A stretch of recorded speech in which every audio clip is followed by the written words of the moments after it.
Hi guys, this is the Experience Japan Study Abroad, or Tips for a Successful Study Abroad Part 2. Tonight we are here with our three panelists. We're discussing the living accommodations on each of our programs. And please, let's make sure that we are up and going here. Oh, there we go. We're a little bit laggy, but that's alright. We are all in the picture, so I just wanted to make sure. So tonight we are talking about living accommodations, so let's get started. Let's start over here with an introduction. Hello again. My name is Asheton Mayfield.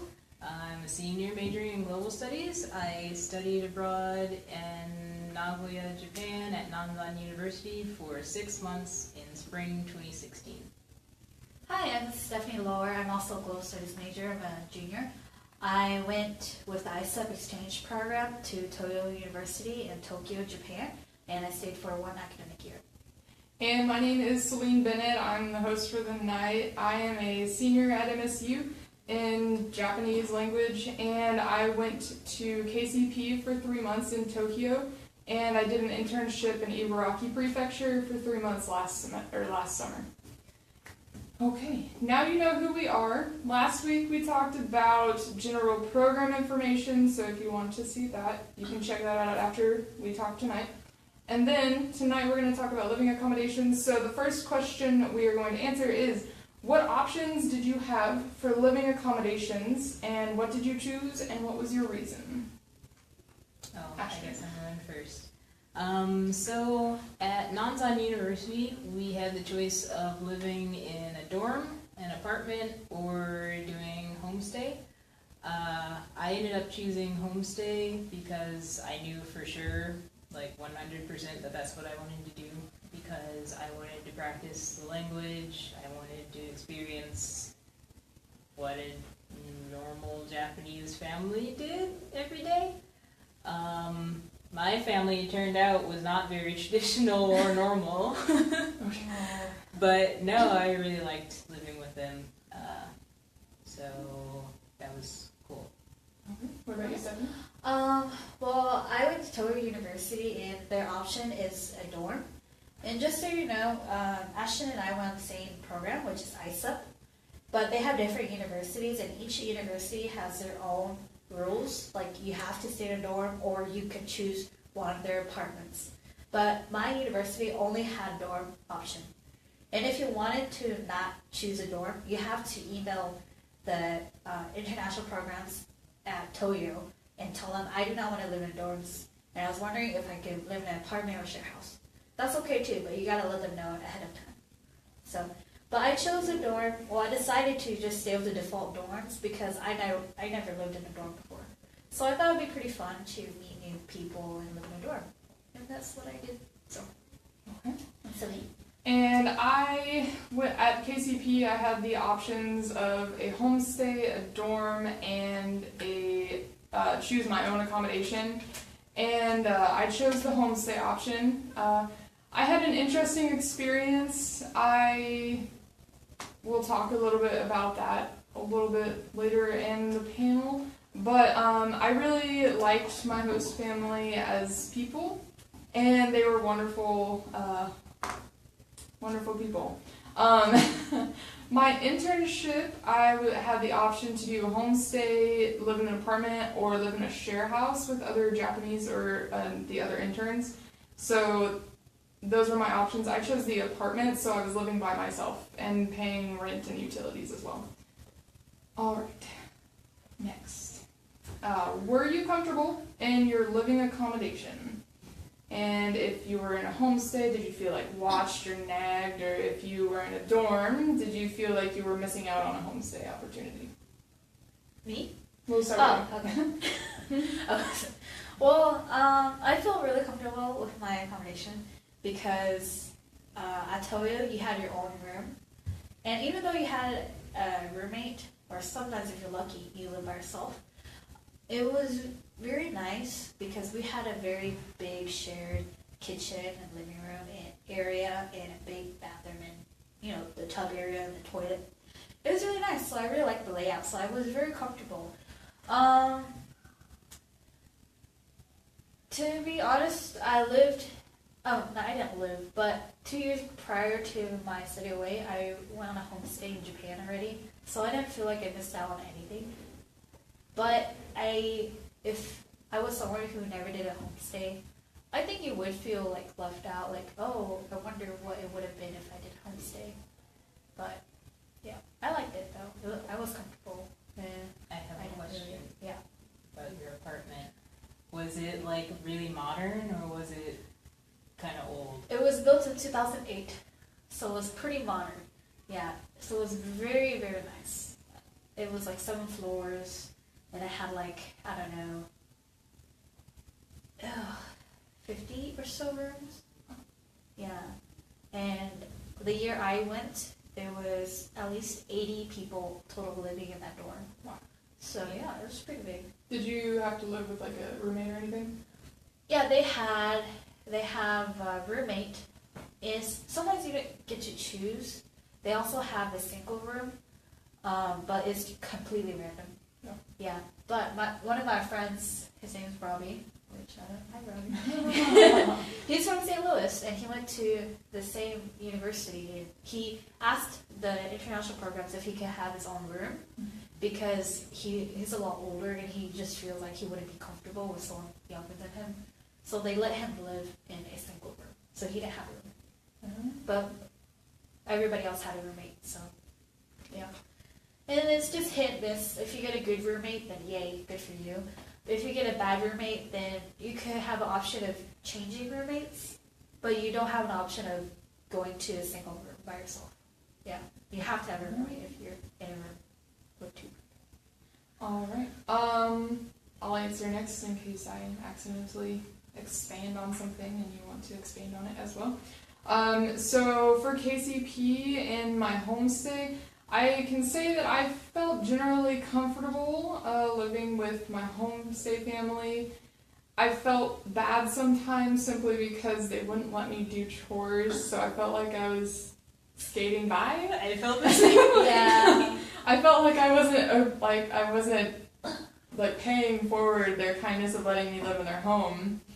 I didn't feel necessarily nagged or anything, but I did have a curfew, so it kind of caused me to not be able to have as much fun in Tokyo while after school or something, and then enjoy the evening, and then I had to be back at a certain time to actually have dinner with my homestay family, or I had to give them 3 days notice that I wasn't going.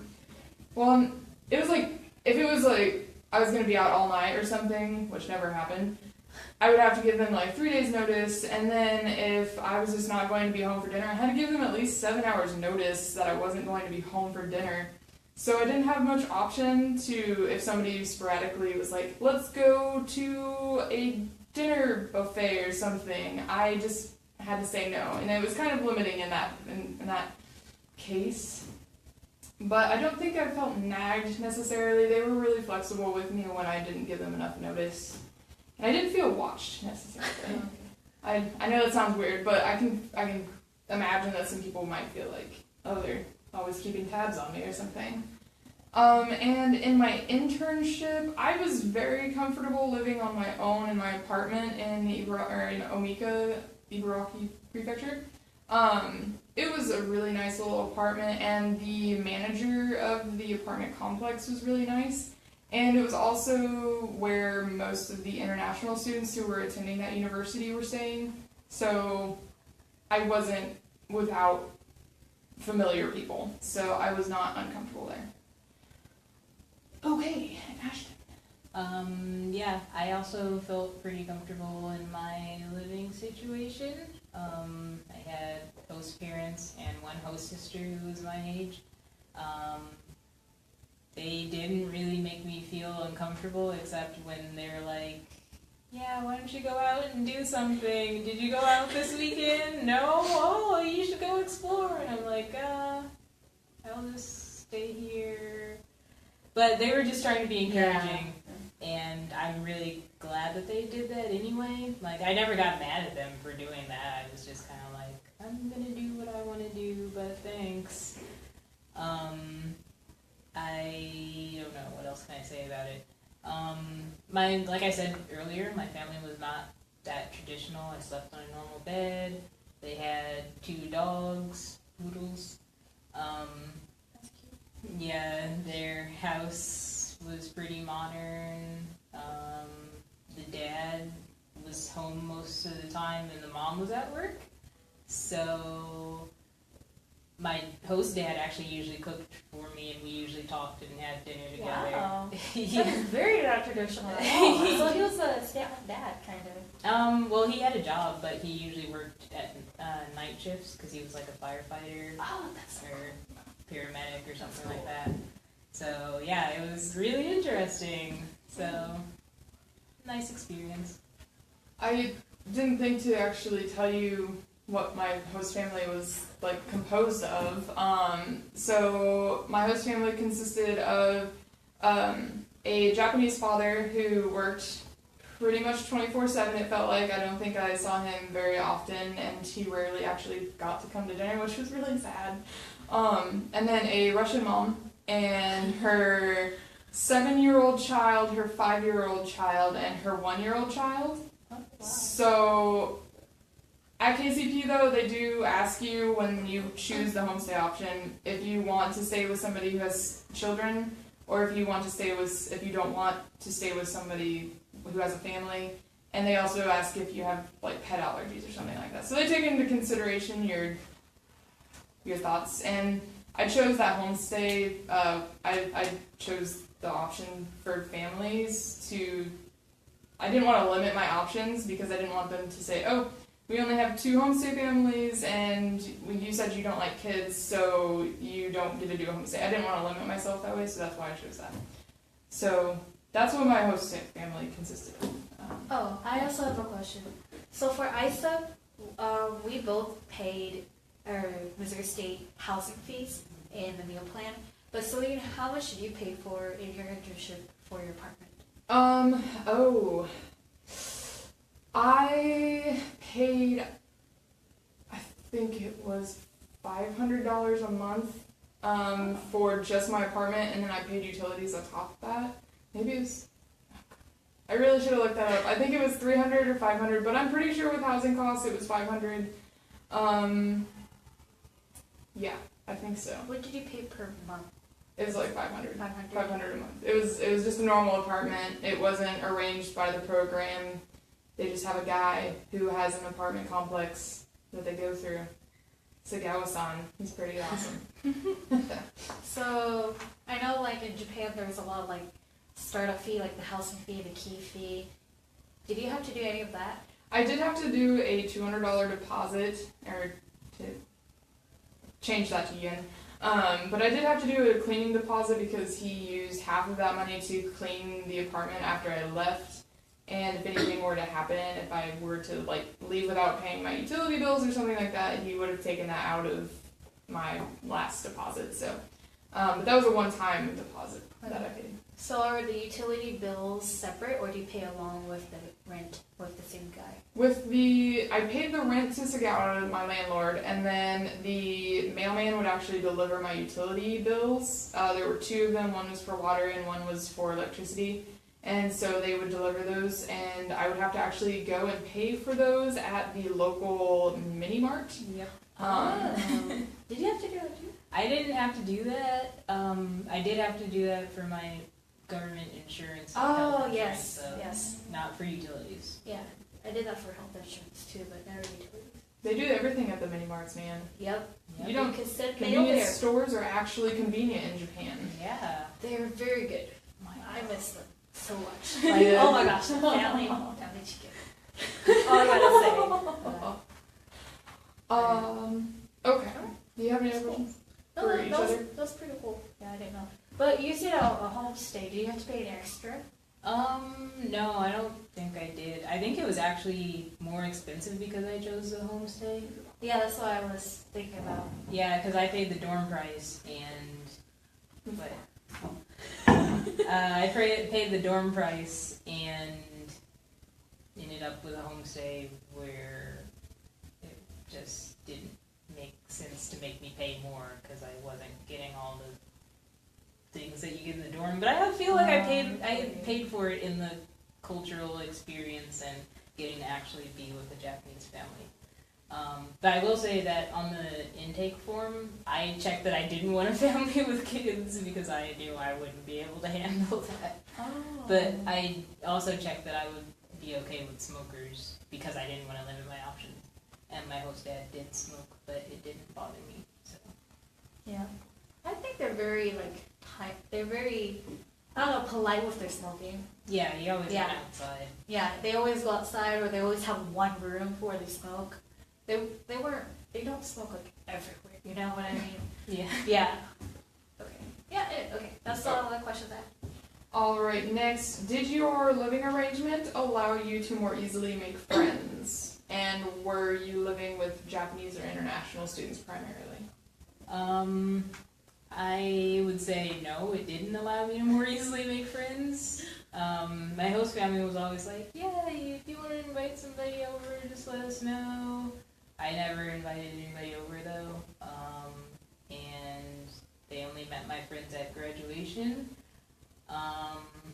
So since it was just me hanging out with them, I made friends with my host mom and my host dad. I didn't make friends with my host sister because I didn't know what to talk to her about, and she really liked anime, but I didn't watch anime, so I didn't know what was popular, really. Well, Osamatsu-san was popular while I was there, but yeah, I just found it really awkward and hard to bond with her.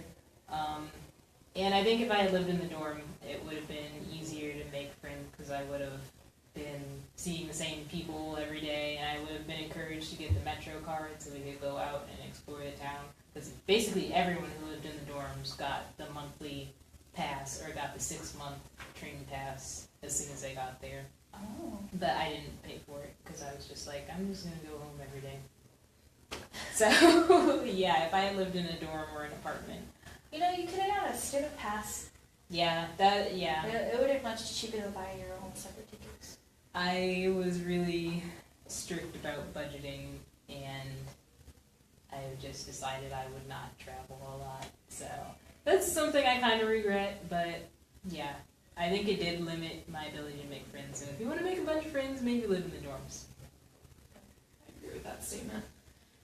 What about you, Stephanie? Well, my dorm, we call it the International House of Toyo University. So for short, we call it the I House. It totally reminded me of IHOP when I first read it. I was like, ooh, I love that IHOP.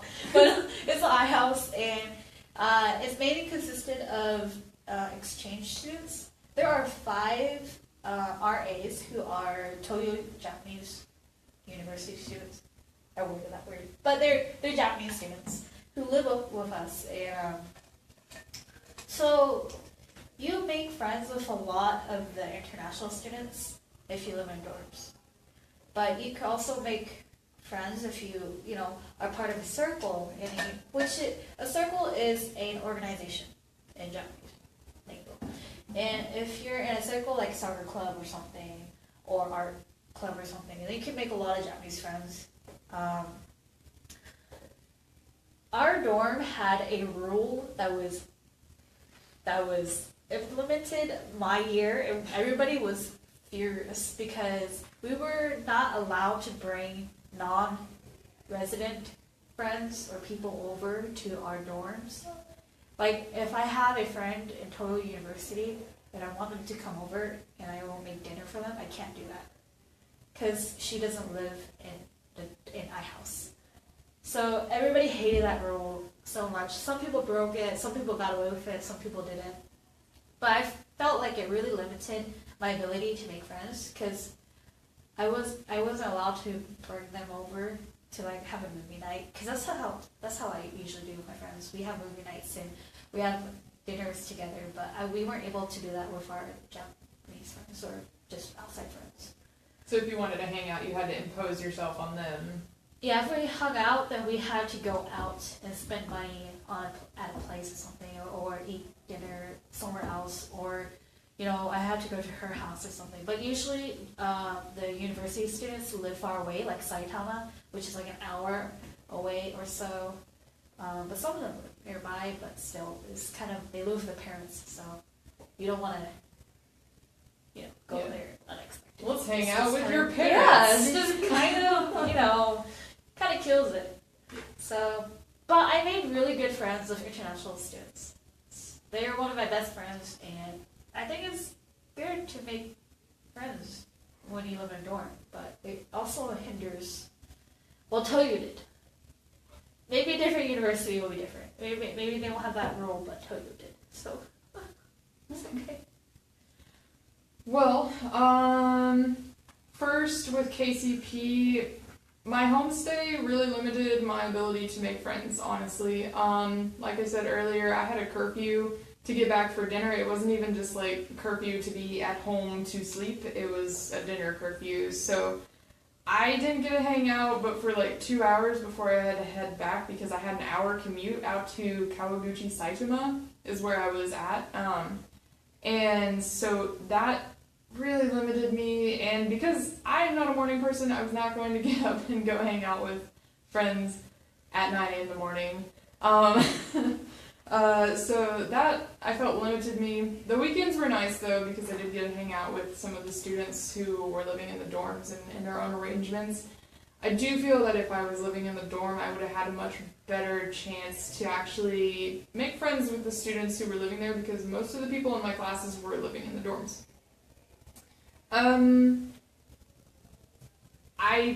Because I didn't get to actually hang out with the students in the dorms, I didn't really connect with many people, so I'm not actually in contact with them still. It's kind of a sadness part of my trip that time is just I didn't connect with anybody. And then for my internship last summer, even though I was living by myself in an apartment, I was in the same apartment complex as all of the international students were, so it was really easy for me to hang out with them, and we would just line each other, and they'd be like, come play the game of life with us in our apartment, and then I'd be like, oh, let's go have dinner or something in my apartment. So it was fun in that aspect, and I was able to connect with them, and I was also able to connect with the other interns because they lived relatively close. The other options for the internship was a share house, and that was maybe a 5-minute walk away from the apartment complex I was staying in. So it was really easy to actually connect with people, and I think I definitely had the chance to...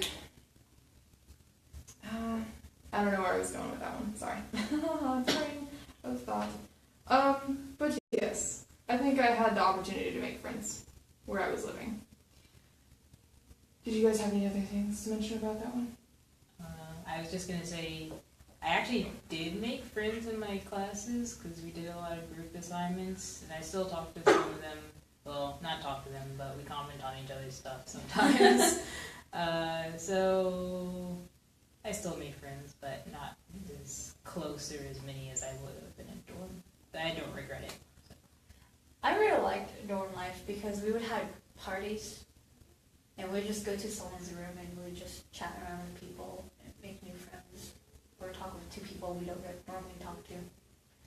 So it was fun living in a dorm. Yeah. Okay. Alright, let's move on to the next question. We have, did your living arrangement provide you with ample opportunities to actually use the Japanese you were learning? And we'll start with me this time. So for KCP, of course, I was living with the Japanese family. They definitely wanted me to speak Japanese all the time. I was at such a low level that I was not capable of communicating in Japanese very well, so it was kind of a struggle sometimes. Like, they tried to teach me Teiform at dinner one night, and that was a struggle. But it did give me the opportunity to use the Japanese I was learning in class. That was not a problem, being able to use that. And for my internship, I actually talked to my landlord more than I expected to, so I did have to text him a lot, and so I did get to use that with him. And also the other international students who were living in the building I was in, they were there studying English and Japanese, so I was able to use Japanese with them, but we also communicated in English. So nonetheless, though, I was in a very small town in my internship, and so it was not as much English as you would find in like Tokyo or something, so I definitely just with the area, I got to learn a lot of Japanese. Okay, what about you, Stephanie? I think it did provide a lot of chances for us to talk in Japanese. Excuse me. Well, in our dorm, that only were like, European exchange students and American exchange students. There were also like Chinese and Koreans, and sometimes they don't know English, so you just have to communicate with them through Japanese.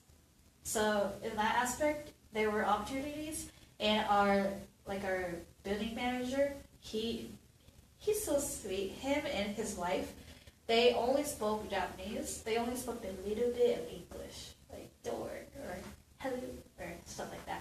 But if you had a problem, you have to talk in Japanese, and that forced us to talk in Japanese. And if you had a roommate who couldn't speak English, you had to talk in Japanese. And our area allowed us to talk in Japanese too, because we were in a resident area, not in like Shinjuku or Shibuya. We were in like resident area, where it's like the local bar, it's the local restaurants, which I'll talk about later. But I think it did allow us opportunity to talk in Japanese if we took it. Yeah. My host family basically knew as soon as I was coming in that I wanted to speak Japanese like all the time. And they had a pretty good level of English, I think. Like I could understand them most of the time. And if there was something that they definitely needed to explain, they would explain it in English. But for the most part, just like my classes, I would say it was 90% of the time we spoke Japanese. So I would say that, yeah, I had a lot of opportunity to use Japanese. And maybe that both helped and hurt a little bit, because I felt like it really motivated me to always look up new words to try to explain like my emotions and what I was feeling, and because I really wanted to be precise. But they were also a source of knowledge when I didn't know how to use like certain words, and eventually they would help me with my homework once I got brave enough to actually help ask them. So yeah, I think it was good for learning Japanese. Okay, and here is the big question. Looking back at your living arrangements for your programs, would you have chosen the same accommodations again? Why or why not? Yes, I think I would choose a host family again, because I got to practice Japanese a lot. I got to see that Japanese people are just people. Maybe it was just my host family, but they weren't much different from anyone else in the world. And I think that's something really important to learn when you study abroad. People are the same everywhere. So, yeah, I really liked my accommodation. I think next time, if I went back to Japan, I would probably live... If I went back to Japan for a study abroad program, I would live in an apartment, because I've already done the homestay. But if you've never done a homestay before, I would definitely encourage you to do it. I would do it again. I wouldn't go in a dorm again. Only if it had my roommate and the people on the floor I lived with. Only. But if I had to go to like a totally new dorm, I don't think I would do it again. Because I really liked my experience. I don't want another experience, you know what I mean? To like replace that one. But if I had to, but I would do it all over again, is what I'm saying. But, and the reason why is because I made a lot of really good friends that I know I would talk to again in like 5 years. I know we'll still keep talking to each other. But I really liked it a lot. But I would do a homestay next time, or just go to my own apartment, like what Asheton said. I'll just do my own apartment. Okay. And for me, I'm going to be a little bit brutally honest. I would not, for KCP, I would not choose to do a homestay. 3 months living with a strange family can get tiring, especially when they have a 1-year-old who's crying every night. So my recommendation, if you're gonna do a homestay, be completely honest on your application, on whether you like kids, whether you want a dog there, if you want smokers, because you're going to be living with them for a certain amount of time, and if you don't like kids, like myself, whether it's limiting or not, I shouldn't have put that I was okay with kids, because it made it a hard time for me. But you might have a different experience, so just be honest on your application what you want. Don't risk it. I think I would have chosen the dorms, and actually if I were to go to KCP a second time, I would probably just choose to do the courses and maybe just live in like a share house and nearer to the school, and that way I wouldn't have to worry about curfews, because I know that the KCP related dorms do have a curfew, and so you just you pick your poison, really, how much you want to pay versus if you want to have friends in your classes. So I think I would have chosen the dorm back in 2014 when I went to KCP, but if I went to second time, I would have chosen a share house just beyond KCP. That way I could have made friends and whatnot. And my friend, he also lived in a dorms, but he was kicked out because he brought someone, and he was, they found out that he brought someone in the dorm, so they evicted him.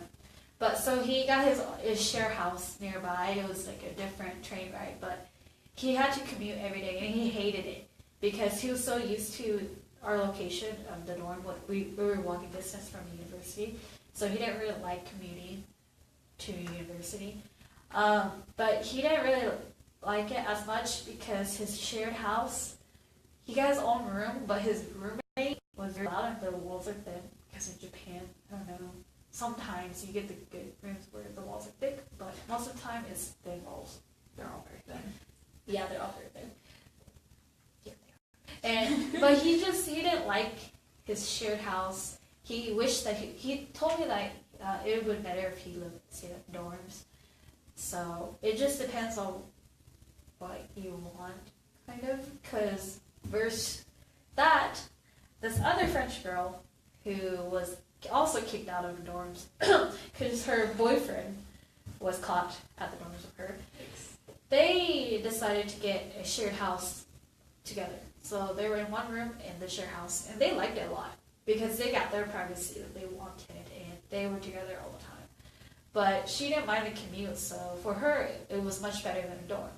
So it just depends on what kind of person you are. And I guess you just got to go through this to find out what you like. So I would note on that the dorms for KCP are not even close to the school. They're located at least another Tokyo ward away from the actual school building. So you're gonna have to deal with commute if you're doing KCP dorms either way. So just a side note on that. For my internship, I really did enjoy the apartment. I enjoyed the privacy I had and the fact that I didn't have to worry so much about I can leave these dishes in there for tomorrow morning if I was really tired or something. I really enjoyed the self-serving aspect of that.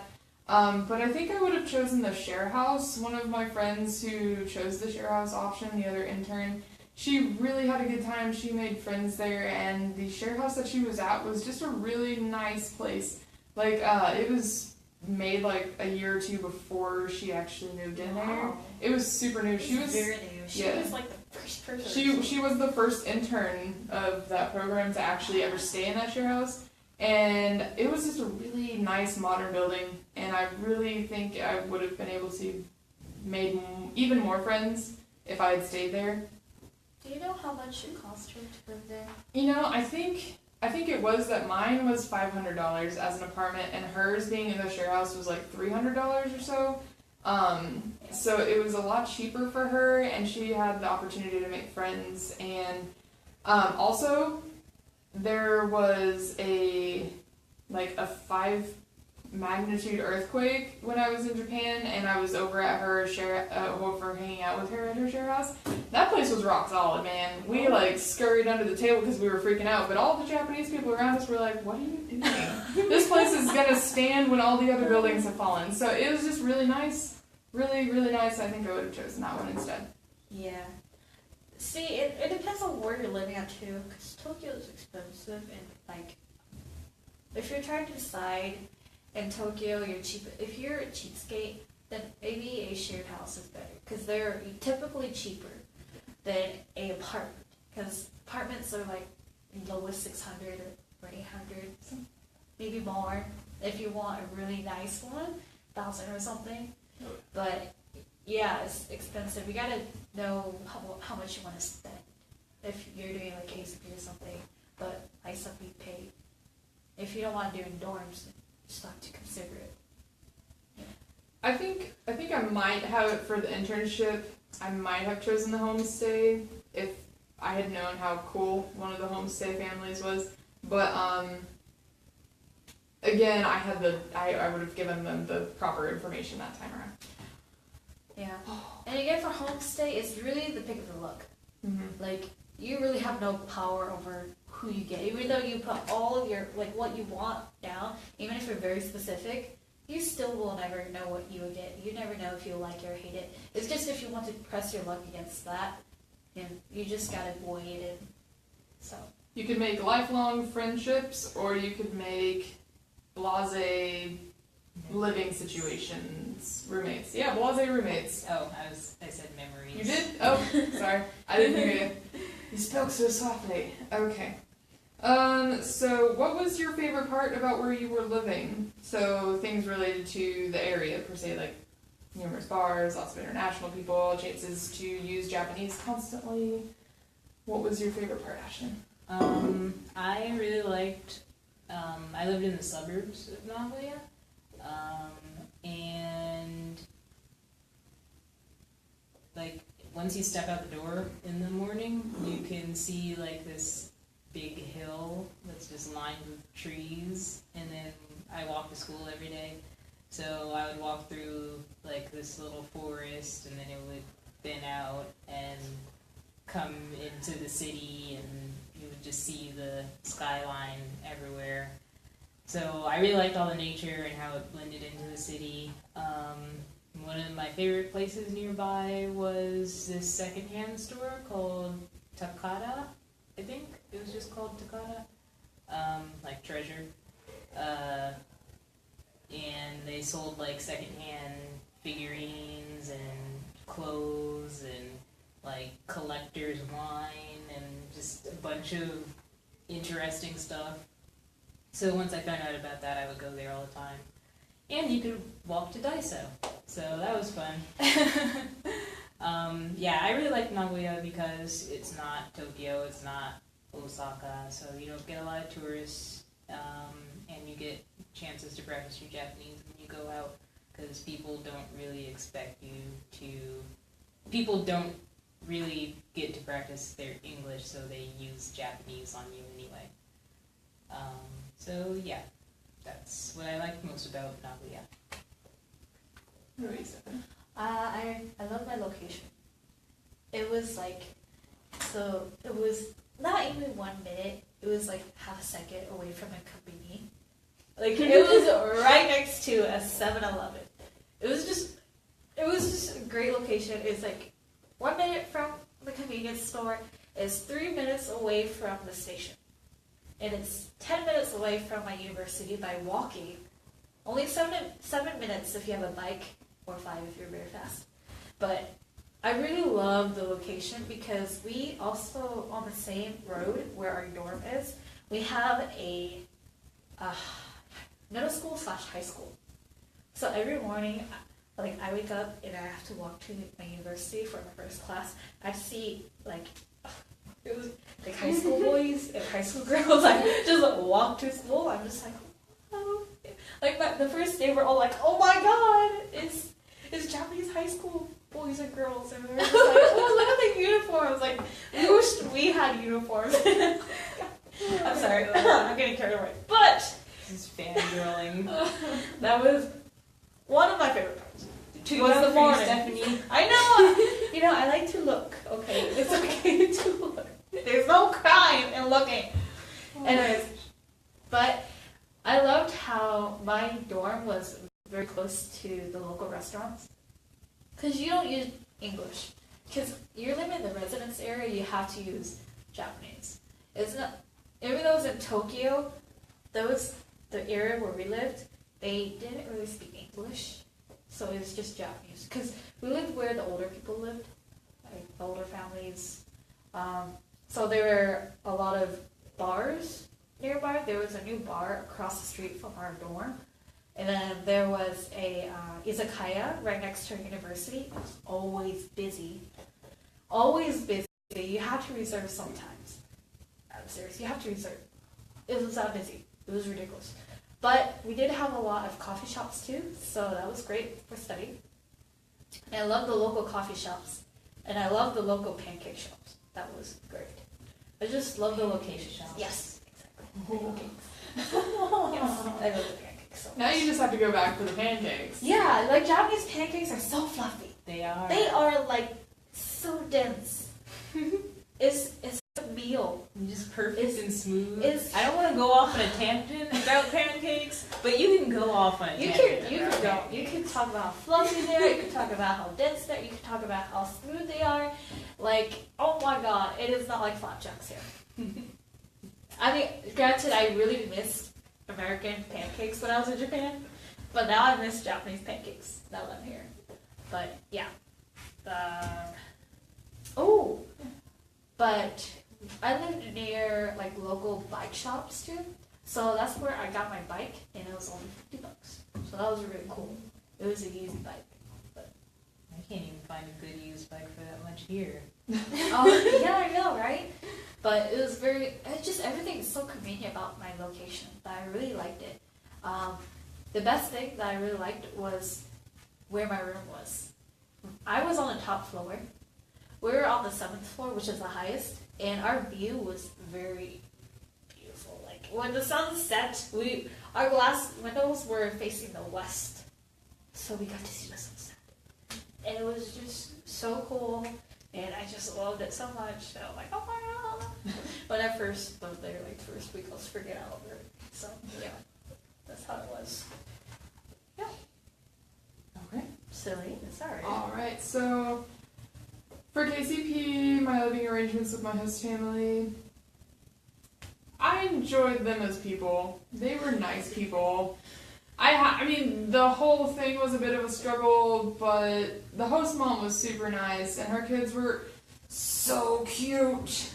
But I think my absolute favorite part was just the area I was living in. Kawaguchi Saitama is just it's like the gateway city it felt like a gateway city from Saitama Prefecture for the commuters who come into Tokyo. So it was still very populated, and it was still had a lot of options for things to do. So I felt like it was just as possible to hang out and do things if I wanted to in Kawaguchi, and I definitely just really enjoyed that city. It was a really nice city. Oh my gosh. And it was like a 45-minute commute or so into the city, but it's not that bad. It was still a good place. Okay. And for my internship, I was living in Ibaraki Prefecture, which is it's northeast of Tokyo, and it's got beaches all down the coast. And so I was living like right near the beach. It was like a 5-minute walk to get to the beach from where I was living. It was really nice that way, and it was just a really nice area. It was very, very small town. It took me 2 hours on like the express train to get to Tokyo if I ever wanted to go. So Did you ever go to Tokyo? I went to Tokyo a lot, actually. My mom came and visited, and I forgot something back at my apartment, so I had to take a 2-hour trip back on that day that she came in, and I was like, we were supposed to be in Tokyo, but yeah. That's a side tangent, sorry. So I actually did go to Tokyo quite a bit just because that's outside of the slightly larger metropolitan area, which was still an hour away from where I lived. Tokyo was about the next place with stuff to do in it. It cost about $40 to get there each time, so I think I only went a max of like 6 times. Well, that was most of those were for when I was when my mom was there visiting. But I really enjoyed the solitary living, and just the people in the town were really nice. The place I was living has the highest rate of pedestrian accidents, so that was the scary part. But yeah, people get run over there a lot, I guess. I didn't know that until I was there. You don't walk with both of your headphones in Hitachi and Ibaraki Prefecture, because you could get run over. Just so you know. But no, I never got run over, so that was okay. That's good. Yeah, it was a really nice place though. I really enjoyed Omika. It was so awesome. I just loved it. Oh, and because like it's such a small town, and the only people who really know English are the students who are learning at the university, and most of them live in other places. Not many of them live in actually Omika. I was able to actually use my Japanese quite a bit, so that was nice. That was very nice. Just gonna throw this out there. If you guys have any questions, please comment on the video. We will answer them to our best ability. Hey, we have one person watching, why not? There was another person earlier, but I didn't notice that. I'm just gonna click on it, see if we got anything. No, but oh well. So Oh, that's me. oh yeah, we're watching ourselves, I forgot. But honestly, your study away experience is how you make it to be. If you're in a homestay, it's up to you to decide if you want to hang out with friends on your own time. And you have to make the effort to go meet them up at the bars or meet them up at the restaurants or at the meeting place where you guys agreed on. It's really your choice to do that and to talk to them. It's also your choice to talk to Japanese people too. Because you're already there, you might as well do it. Yeah. But I learned the most Japanese I've spoken, like constantly every day, was during my spring holiday when I went to Hiroshima and I stayed with my Japanese friends there that didn't know a lot of English. That was when I used Japanese the most because I had to use it every day to talk to them, and I had to talk to them because I was staying at their place, and that was honestly the best way I could use my Japanese, because it was communicating with my friends who I want to talk to, and I can't if I'm talking English because they won't understand. They have to talk in Japanese, so you have to try to speak in Japanese. Even if you mess up, they're like, okay, it's fine. Like, they'll even help me find words, and you should be okay with it because you're just learning it, so it's okay. You don't have to be perfect. Your Japanese doesn't have to be perfect. You're there because it's not perfect, okay? And if you're living in a homestay, then you have to make that effort to talk to your family, even if they're not. You just have to talk to them in Japanese. Talk to your host parents, your host siblings, and then make plans with your friends, And if you're at the dorm, just try to make plans with other Japanese people who don't live there, so you can talk to them in Japanese. And you just have to make friends. So it's really what you put into it. So. I was just going to say that's good advice. Yes. Since I think of all three of ours, my homestay was probably the worst experience that we've talked about, and experience-wise, I would say that I maybe should have talked to my program coordinators that I was having a difficult time with my host family because they probably would have been able to do something. I think I actually did talk to them at the end of my time there, and they said that the host mother had actually contacted them and said that she was worried about me because I didn't actually, we hung out, but she was just worried about me because I mean, she just was a mom, and she was awesome. But she just wanted to make sure that I was, enjoying my time in Japan, and she wanted to make sure everything was okay. My host mom did this. They're so nice. Yeah, like if you want help, if you need help, even if you're like, oh, this host family, I don't know what to do with it. Even just a little bit, you should talk to your coordinator, because that's what they're there for. Like, that's not, they don't get paid if you're not doing anything. They get paid with you actually communicating with them. Oh, you just commenting, oh, I really like this host family. Thank you for setting me up. Even just that little thing, you should talk to them about it. My friend, she had a really bad host family because they were like Zen Buddhists. They were very strict. They were very strict. Like, she had to come home at this time. Like, she had to come home. They didn't have any flexibility with her.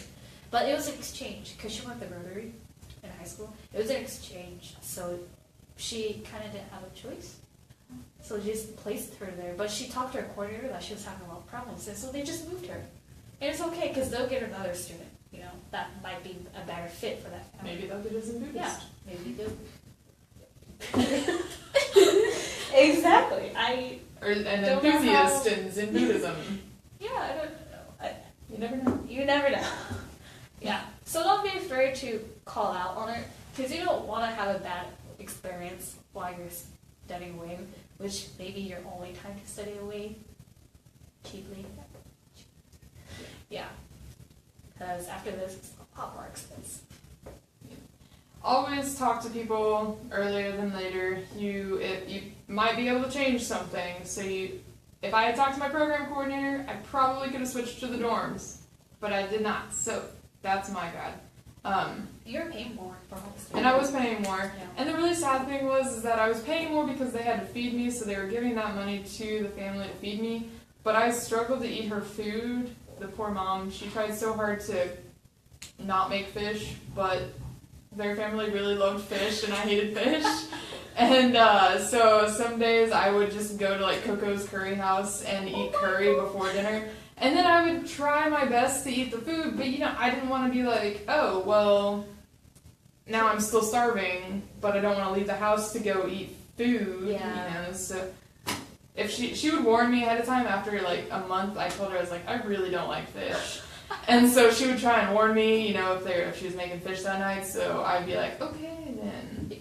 Is it like was the fish incorporated in every single dish? No, but I mean, it was like rice bowls. She made this rice bowl once, and it was like tuna, marinated raw tuna. Just a layer of it on top of white rice, and I was just like... But Celine, that's Japan. That's Japan! You're in Japan! But I don't like fish. That's the... See, I should have talked about that on my application for the homestay. So that was my problem. I was not honest with them on my homestay application, so... You learn things every time. Ooh, my host, I have a story about my host family cooking something I didn't It's like. anecdote time. It's anecdote time until you guys ask us questions. It's been 40 minutes. Well, we have 5 minutes then to make it consistent with last time. One time my host mom made these rice bowls. I don't know what she put in it. They were pink and they smelled horrible. And I can't even describe the taste. I don't know. Was it sour? It was like it had this tangy sourness. Oh, it's umeboshi. No, well, I It's hate plum. umeboshi, yeah. So they put it in onigiri sometimes. Yeah, I think she put umeboshi, she mixed it with the rice and then she stuffed it with some... I don't know why Chinese people like it. Yeah, it was stuffed with some kind of... It was something pickled, but it had this weird flavor. It was not umeboshi, because I've had pure umeboshi before. Yikes. It was... That is the only thing I spat out the whole time I was there. Oh, okay. Yeah. So... At the dorm, one of my friends, she went through the dorm also, but they had a canteen in their dorm. But Toyo did not have a canteen, so we bought our own food, and we had our own kitchen, so we could decide when to eat or what not to eat. So it was about that for me. What was I gonna say? I forgot. I just felt bad that I was spending extra money to try and force myself to eat with the family and then spend extra money to actually eat food that I could eat later. Yeah, you just gotta communicate first. Yeah. Oh, also, we have, sometimes you have to live with a roommate, but if you really do not get along with your roommate, like if for some reason you hate your roommate so much because of like what you guys believe in or how she behaves, then you have a choice of switching roommates. Yeah, I think you Yeah. said that earlier. Did I really say that? You did. Oh, okay. It's okay There though, it goes. because that's important. Yeah, because it's important. You have to tell them though. That's what I'm getting at. You have to tell them that you're not happy. And if you're not happy, you're going to get a bad, negative image when you look back on this experience. And you should not do that. Yeah. You should be happy. Be happy. Communicate. Even those supervisors or whatever they're called. Coordinators. There we go. Yeah. All right. Well, we're going to end it there for the night. If you guys have any questions about what we've talked about, I hope that you guys will comment on the video so that way we can come back to it and we will have somebody answer, or I'll snag one of these guys and ask them the question and give you the answer myself. And remember, you can always talk to the study away office. Yeah, study away office. Very helpful. Very helpful. You have to go through them. So helpful. Yeah, you have to. Yeah, you really do have to. Yeah, you have to. Yeah, that's a Give fun, those credits. that's a fun process. Credits. We're gonna talk about that next week, actually. So next week we're talking about just general tips for success in Japan, be it random things that we noticed that you want to know about, or things like the study away office, how to deal with them, or just random nonsense that we think about. So we're going to talk about that next week, and I hope that you guys will come back again, or come back, that you'll come and actually tune in this time, next Friday at 5:30 p.m. for part 3, and that's the final part. So, have a good evening, everybody. Say bye-bye. Good night. Mata. Mata 来週. Ah, mata laishu.